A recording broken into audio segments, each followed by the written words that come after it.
ராகு கேது பயிற்சி அற்புதமாக இருக்க போகுது. பொதுவாக சிம்ம ராசி என்பர்கள் பயந்து கொண்டு இருக்கிறாங்க. ஏன்னா கண்டக சனியை கடந்து வந்துட்டாங்க. கண்டக சனியை கடந்து வந்து விட்டார்கள். ஆனால் இது அஷ்டம சனி என்ன செய்யுமோ? காரணம் என்னன்னா, பக்கத்து வீட்டில் விசாரிச்சிருக்காங்க.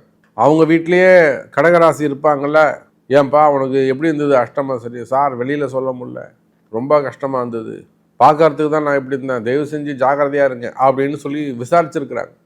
அப்போ சிம்ம ராசி என்பர்களே, ஒரு பக்கம் அஷ்டம சனி, இன்னொரு பக்கம் ராசியில் வந்து உட்காரக்கூடிய கேது.